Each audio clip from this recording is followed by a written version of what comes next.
Good afternoon, everyone.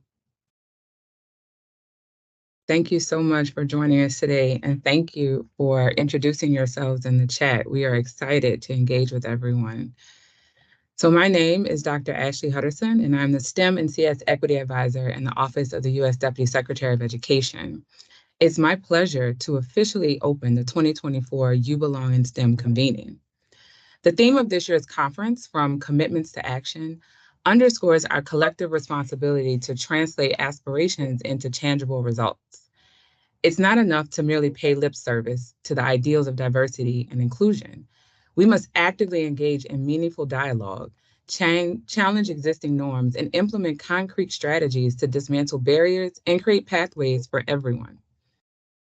A key component to the You Belong in STEM initiative involves commitments from the field, from stakeholders like everyone gathered here today. Commitments to action, to progress, to forward motion. Since inception over 18 months ago, You Belong in STEM has engaged deeply with the community, doing the work, talking the talk, and walking the walk. I could go on and on about these initiatives, but why don't I let you hear from some of these organizations yourself?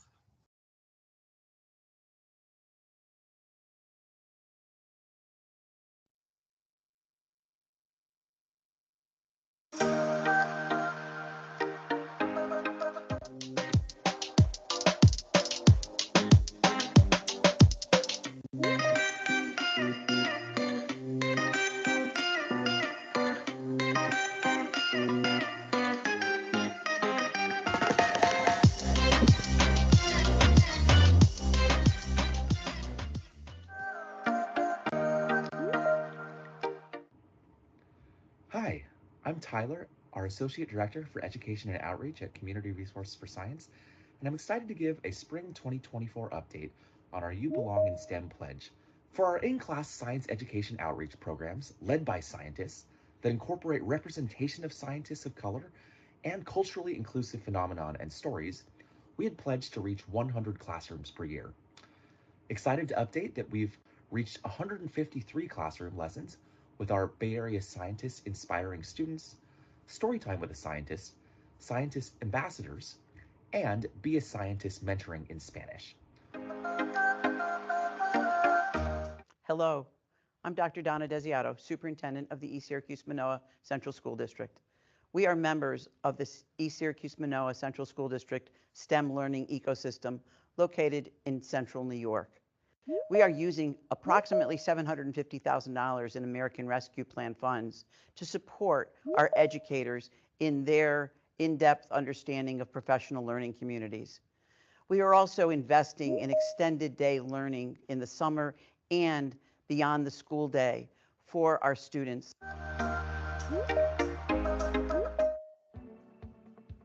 Pets in the Classroom believes you belong in STEM.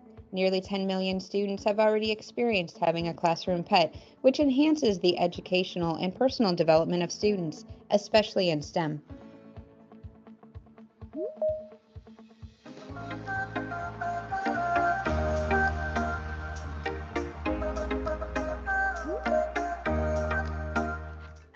A specific project funded by the U.S. Department of Education, part of an AAE grant, which is Assistance for Arts Education. We will be serving over 2,200 students and 114 teachers across the state of Georgia, and will also develop 18 inquiry-based STEAM units.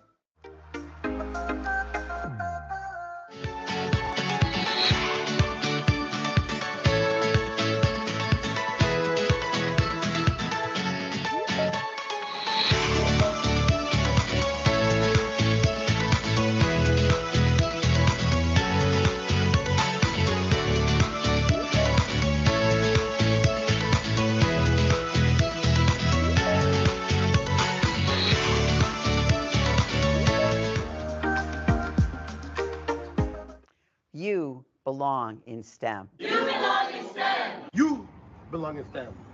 We belong in STEM.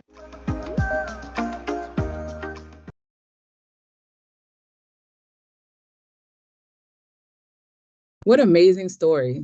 It is the essence of these projects and other like them that are the core of the You Belong in STEM initiative. As we gather here, united by our passion for knowledge and innovation, it's imperative to acknowledge the critical importance of fostering a sense of belonging within the STEM community. Belonging isn't merely about being present, it's about feeling valued, respected, and empowered to contribute meaningfully. And when we harness the power of belonging, we unlock the full potential of individuals and propel collective progress. Over the course of the next 2 days, we will embark on a journey of exploration and collaboration, delving into the myriad facets of belonging in STEM. Through keynote addresses, panel discussions, still this workshops, and networking sessions, we will interrogate existing paradigms, share best practices, and begin to think about actionable strategies to cultivate inclusive environments where everyone feels a sense of belonging. Now it is my pleasure to introduce Deputy Secretary Cindy Marten, who will share welcoming remarks.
Hi, everyone. Please give us 1 second while we work through the sound issues.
Sound check. Can you hear me? Yes, thank you. Hello, can you hear me? Yes. Okay. Take two. When I started talking a few minutes ago, I had everybody in the chat saying you couldn't hear me. And I appreciate you all for getting in the chat and saying that, because I had no idea you couldn't hear me. But I'm back now. Hopefully everyone can hear me. This is Cindy Marten. I'm the Deputy Secretary here at the Department of Education. And we're all good, Ashley? Everything fine? Yes, thank you. Wonderful. So back to thanking you, Ashley. My gratitude to you for that introduction that you gave me. Good afternoon or good morning to everyone, wherever you may be. I really am thrilled to help kick off our second annual You Belong in STEM National Convening. I have to say that it's the visionary leadership of our own Secretary of Education, Miguel Cardona, that we are able to do this work. This innovation helps us to lead the world in our ability to embody the collective commitment that allows us to nurture the next generation of STEM leaders.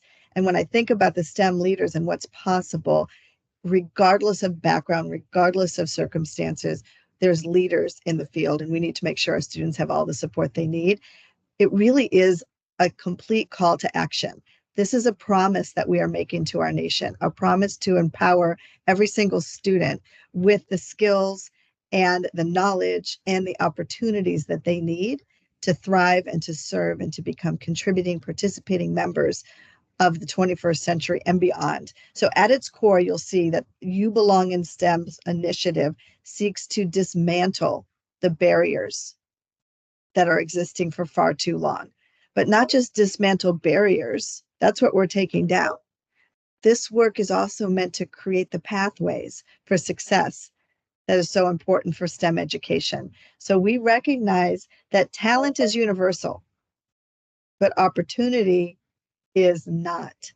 Too often, students from underserved communities face systemic challenges that get in the way or hinder their access to high quality STEM learning experiences. Doesn't have to be that way. Through this initiative, we are able to respond to the ongoing challenges and have an unwavering commitment to equity that transcends socioeconomic, racial, and gender divides. But I want to say commitment alone is not enough.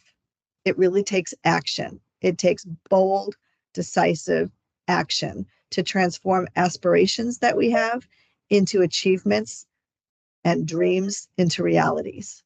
So in December of 2022, when we launched You Belong in STEM, we had over 250 organizations that were committed to serving 29 million students, over 20, almost 30 million students, and 16 million teachers. And those commitments turned into contributing $17 million to advance STEM efforts. 11 organizations indicated when they made their commitments that they were going to utilize their ARP funds. Let's talk about commitments in action, real deliverables, real promises. And now we're getting to come back together again and see how it's going. So what we're doing here at the Department of Education is to advance our commitments to STEM education, because you all signed up when you came part of the group that came together in December of 2022 with major commitments. Let's talk about the commitments from the department. It's through strategic, sustainable investments in STEM education. During this administration, we've awarded $277 million in education, innovation, and research grants. And we announced on the 1-year anniversary of the launch of You Belong in STEM initiative that this $277 million was going out in the EIR grants.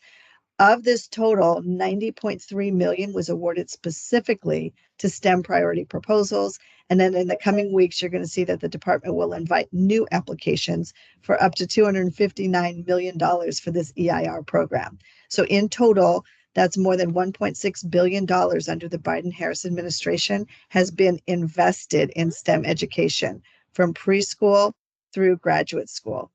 We're also prioritizing excellence in STEM education by setting high standards and providing the support necessary so every student can excel.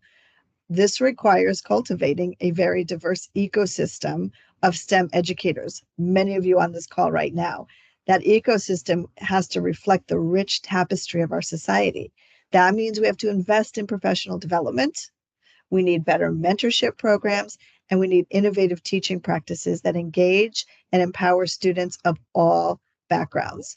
One of our department's priorities is to eliminate the educator shortage, and we do that by increasing compensation, by having high quality, affordable education preparation programs, and by investing in teacher leadership pathways.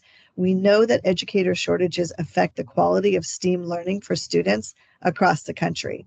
As state data will tell us, that science and math are two high need teacher subject areas. So if you go to our website, ed.gov/raise the bar, you can actually see the data that demonstrates how we're working towards strengthening the educator workforce with real action and investment. We have to deploy several strategies here if we're going to codify our investments in STEM education. This isn't just wishing it into being, it's investing and taking real action. When we see things like increasing the high quality registered teacher apprenticeship programs, we see movement. When we see states and localities that are promoting and increasing teacher compensation, we see real investment. When we see improving working conditions, including areas budgeting priorities that focus on educator diversity and grant programs, that's where we see real improvement. And then you tie that all through our You Belong in STEM initiative. We believe that equity and inclusion are at the cornerstone of robust, high quality STEM education.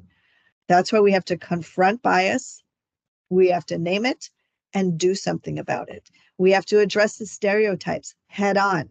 And we do that by creating the learning environments in our classrooms where every student feels they are getting what they need, when they need it, where they need it, and in the way that they need it. This is close work that leaders need to take on school by school, district by district, to deliver on equity in which students get what they need, when they need it, in the way that they need it. It means that you have to foster in our classrooms and school systems a sense of belonging. Students should feel and know that there is a shared sense of commitment and a conviction that STEM is for everyone, regardless of who they are or where they come from. This happens because of our work, and it happens by design, not by accident. Naming it, calling it out, and then taking action. So you all on this call are doing it. You all on this call, because you've joined, I know you've been part of the team that believes in raising the bar for STEM excellence over the past 16 months since we launched this initiative. And you're ready to double down, deliver on the initial commitments, and do more. We just saw a snapshot of some of the ongoing intentional work that you are leading that's sending that very clear, palpable message that students hear from us. You belong.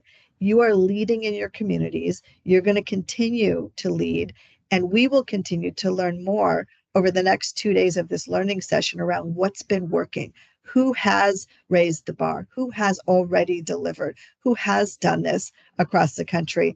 And we want to applaud you, recognize you for your efforts, and we want to encourage anyone who's new and wasn't part of the December 2022 convening. Don't have any FOMO. You didn't miss out. You can still join on. If you're new to this space, join this cause, and let's have this force multiplying effect that the country, I know, needs. So let me welcome to our virtual stage 3 fantastic educators. They're going to get to share with us how they have used their expertise to support students to dream big, to feel a sense of belonging, and to achieve success in STEM education. Let's get some real examples. When I say we like to go past admiring the problem, we like to go past talking about what we need to do and why we need to do it. We want to get into the how it's being done. We want to get into the who are the people doing it. Because when you understand how and who, you achieve the big dreams around what we want to do and why we want to do that. You got to get past the what and the why into the how and the who and getting it done. So welcome to Jacqueline Sutherland and LaShonda Garrison and Dr. Rebecca Greller. We are thrilled to learn about what you've done, but to learn from you today.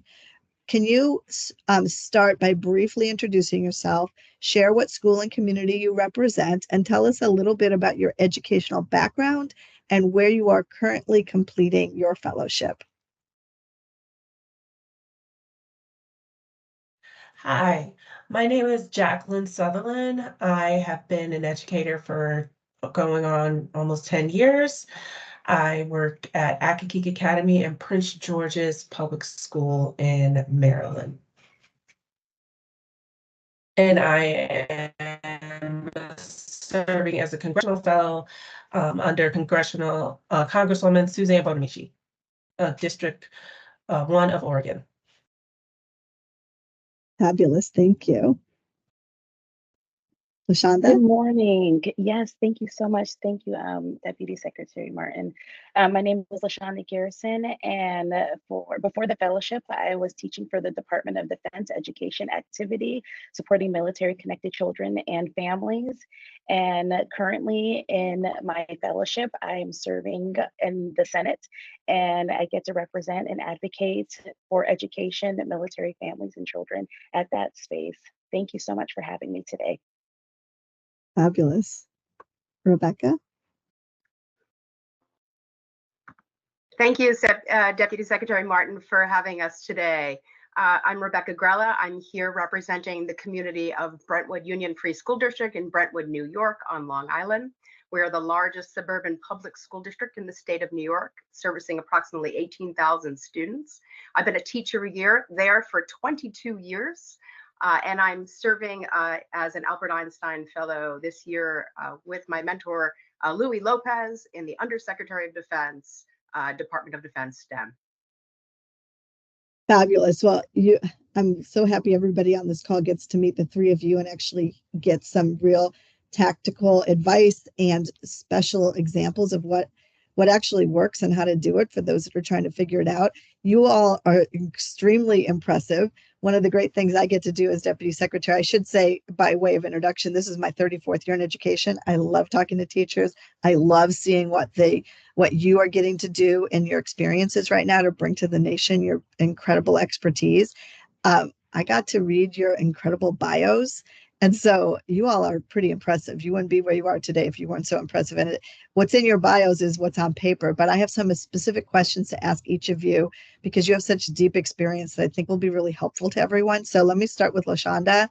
Can you share what you do to cultivate inclusive classroom cultures? This is something people like to talk a lot about and say we need to do it. And this is what I mean about let's not talk about it, let's be about it, let's do it, because it's not, it can't just be wordplay.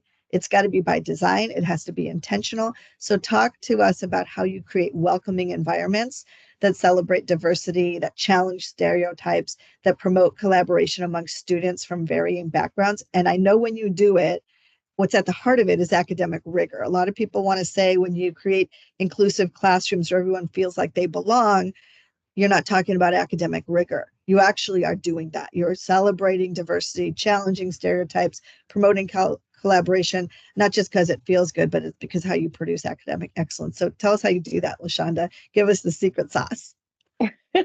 Thank you so much. I am delighted and honored to be able to share. I think one of the most important things that you have stated was that intentional work. And we have to be intentional when we do this work and when we're creating spaces with us, for our students. And as we're creating these spaces, it starts with us. It starts with the leaders. It starts with leaders in spaces and leaders within classrooms. So I like to use like a head, hand, and heart approach to this as I am disrupting patterns of thinking and normal ways of being. And so when I talk about disrupting, I'm really talking not about creating chaos, but talking about normal structures that we navigate this space in every single day. So one of the first things that I do, and I want to share just a few frameworks with you all. So one of the first things that I do is starting with the head. And that means what type of mindset do I have as I'm creating these inclusive spaces that embrace all of our students and their backgrounds? And the first one is that curiosity, starting with curiosity. I love to take a trauma-informed and resilient focused approach by asking myself questions with the people that I'm around in certain spaces by saying, I wonder what's happened to this person. What are their experiences versus what is wrong with them? What's wrong with you? I think when we take those type of approaches, we place blame on the person versus me doing the work and doing the action. And that creates that curiosity creates a space where we humanize one another, and that where we see the humanity of the people around us. And then that curiosity heads to this hand portion, which is, I call it action-based care. It's a framework that I use to create my lessons. It usually starts with that empathy that comes from curiosity. And then it starts with, now I need to engage. Now that I've asked myself these questions, I'm going to go talk to the student. I'm going to talk to the teacher. I'm going to talk and I'm going to connect. And then I'm going to raise my level of concern, meaning that I actually think about you. And then that exits to compassion, hopefully creating compassionate lessons that embrace my students because I've looked at them, I've seen them, I took the stance of curiosity. And overall, the overarching thing is love. And what does love look like? I believe that love is an authentic disruptor. And I love thinking about that scripture, like love is patient, love is kind, love is long suffering. That's disruption of a normal pattern and way of thinking. So how can we ground this work in a space of love, where love meaning not being perfect, not being firm, not being direct, but being others focused and really being conscientious about that. Thank you so much. I just appreciate that opportunity to share. So, well, I don't know. I know it's hard to read the chat while you're talking because you're so busy engaging us, but you're getting wow, powerful, love, education is love. Like, yes, this is the approach. When I just described in my question is you're going to show us how, and you show us the secret sauce, the fact that you're able to put head, hand, and heart, and the idea that you can nurture a mindset that's curiosity and being trauma informed inside a rigorous STEM classroom. Like, it's beautiful, and you're actually showing how to do it. That these are more than teaching techniques. Like, you can deliver a great technically correct lesson, but are you creating a classroom environment that the head and the hand and the heart, and being trauma informed, creating resilience inside academic excellence, where you ask a student, instead of what's wrong with you, you say what happened to you. And it's not from a blame and a shame, but it's from a place of love and understanding, that when I understand you and your story, I see your brilliance, so I can create a learning classroom for you that allows you to excel. So, LaShonda, have you written a book yet? No, but there's my little plug. And I think one of the things you need to remember, it's reciprocal because it's contagious. Whenever I model for my students, they catch on. Yeah. And they want to pay that back. And then we learn from them. They feel it. It's beautiful.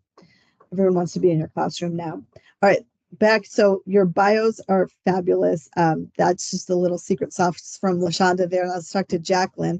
How about sharing some of your experiences around collaborating with families? Because you get the classroom right, which LaShonda just like masterclass showed us how to do that. What happens with the families and the communities, and that it's not just if the classroom's right and the community's falling apart and the families don't understand, you're off balance. You could get the family and community part right, you don't have the classroom right, you're off balance. Jacqueline, talk to us about your experiences on collaborating specifically with families and communities, and what do you do to partner with families and communities so that the sense of belonging and equity in STEM education leaks out of the classroom into a whole of community approach? Yes, thank you. Well, thank you for inviting me to this panel, first of all.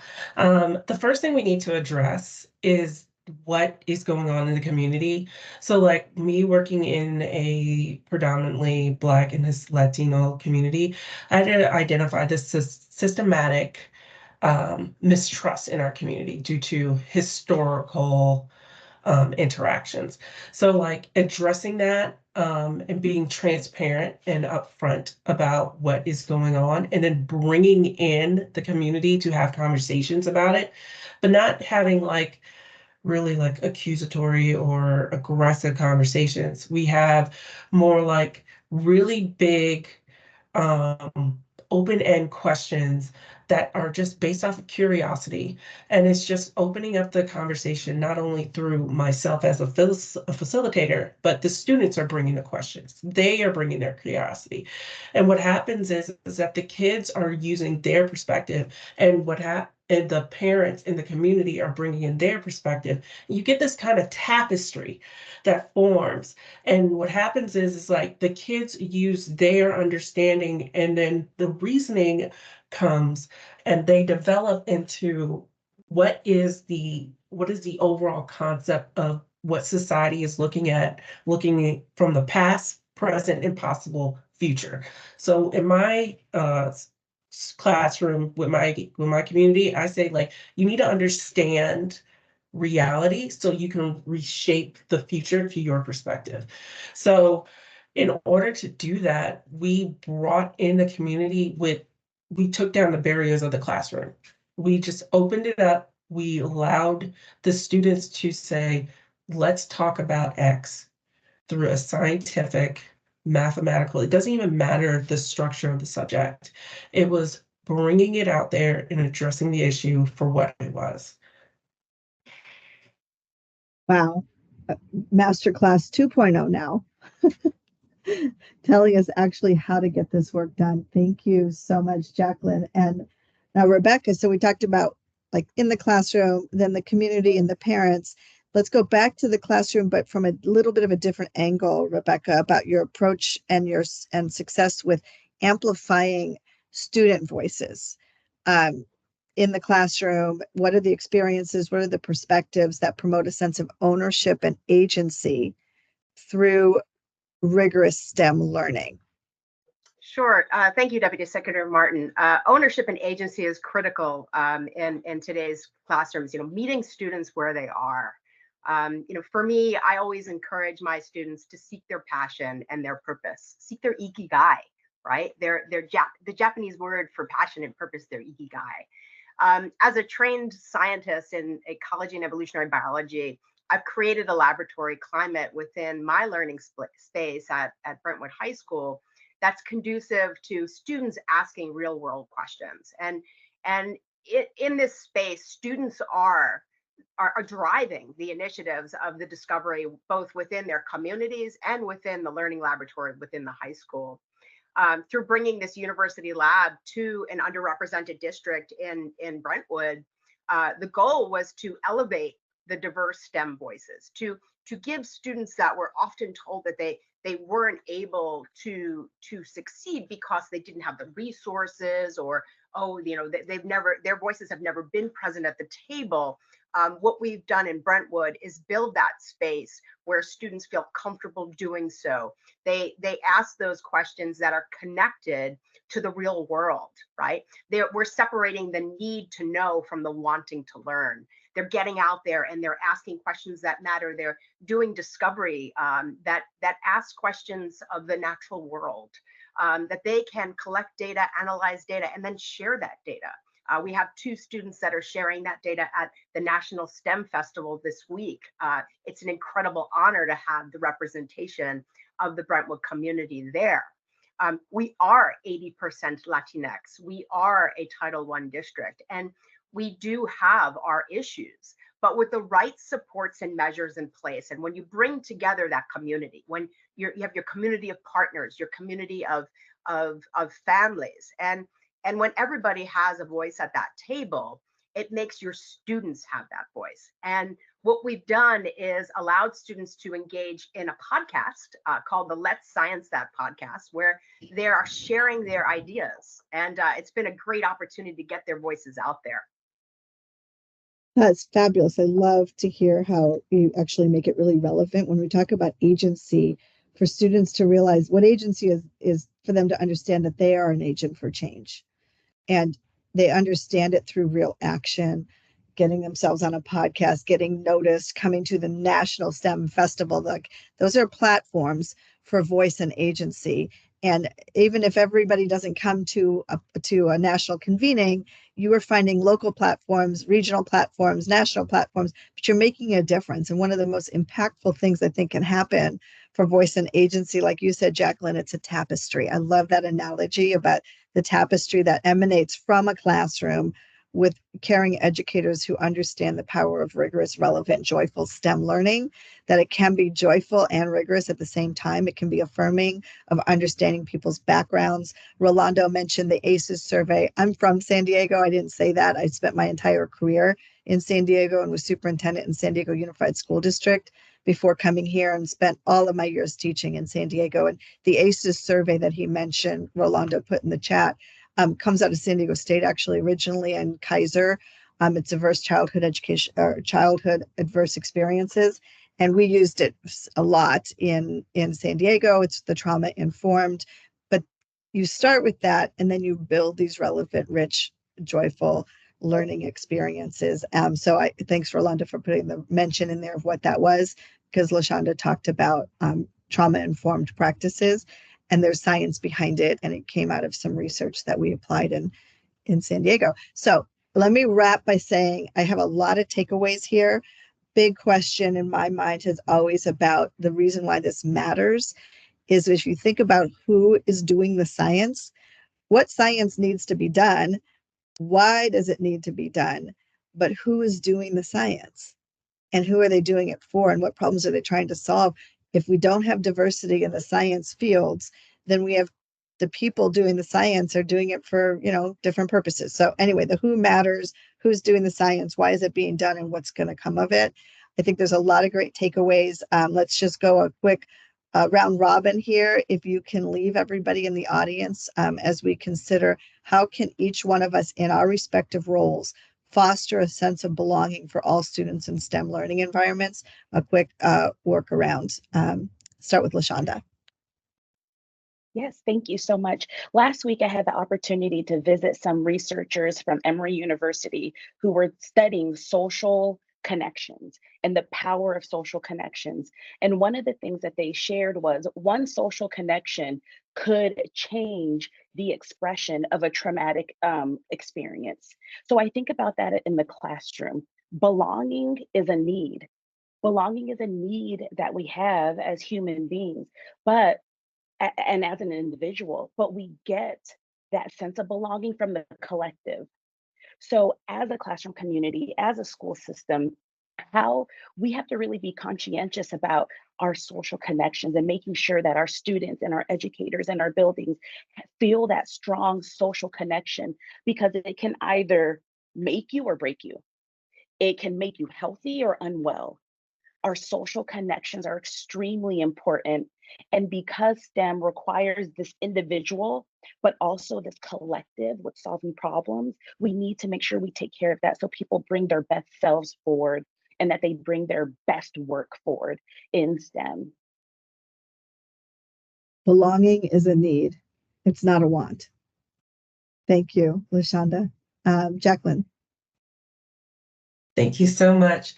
I just want to add on to what LaShonda was saying, and I was thinking about this when we were writing out a article talking about belonging, is that belonging is the perfect rival to hopelessness. It combats hopelessness by literally saying that you are involved in this space and it provides support, there's nurturing here, and that you are not only belong here, but you should have been here 15 minutes ago. Where have you been? And with that, it's like involving the community. Once you realize that you belong and you have a support network, it becomes sustainable. And then once it becomes sustainable, it just becomes natural. I always say the best reforms are things that we do when we're changing and like raising the bar, moving the needle, whatever analogy you want to say. It's got to be sustainable, scalable, systemic, systematic, replicable, and equitable. And when we unpack the mechanisms that make that happen, that's how we really move the country. And close us out, Rebecca. So I'd like to say hope, have only positive expectations. People want to help. Partnerships are critical. You get out there and you realize that your community partners and your relationship that you're forging with both federal spaces and NGOs, local NGOs, people really want to help. And I believe that we don't need to be siloed. We can open up our doors and really be this partnership within the communities of our schools. And in so doing, share our student voices. And it's critical that we have those partnerships and that we rely on the partnerships with our federal agencies as well, to make it known that our students are able to get access to the things that they need to succeed. So again, hope, really forge those relationships and have only that positive expectation. Couldn't think of a better way to close out this wonderful panel and discussion that gets into the details about how to do this. And hope is not a soft skill. It's something you actually build into the work that you do with intentionality, and this approach that you've all shared. All of these approaches live inside a rigorous, relevant, joyful STEM classroom where students get a clear message coming all the way from DC through to their classrooms and their teachers and every group that's on this call. You're creating those environments, classroom by classroom, school by school, so students do have the opportunity to realize their potential and become the actively literate, contributing, participating members of our beautiful communities in the tapestry that Jacqueline so eloquently talked about. Thank you, everybody, for joining. And I'm going to close the panel now and move on with the rest of today's sessions. Thank you so much, everybody.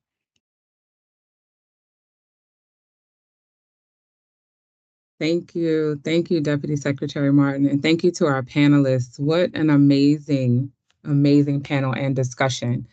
As we transition to the rest of the agenda, I want to remind everyone about the schedule for the rest of the day. We have two very powerful Still This sessions where you can hear from your colleagues who have derived solutions or approaches to barriers and challenges in STEM by employing various aspects of belonging. During these sessions, you'll not only hear solutions, but you'll get to ask questions and understand how you may be able to apply some of their tactics to your own work. So with that, our convening is officially open. Our opening session will conclude, and you can use the links that you can find in your agenda to join one of the Still It sessions, either for ensuring students have a rigorous, relevant, joyful STEM learning experience, or focused on developing and supporting STEM educators. I look forward to seeing you all throughout the rest of the afternoon and following up at our closing session where we have an out-of-school time panel focused on creating STEM-rich environments centered around belonging. Thank you, everyone.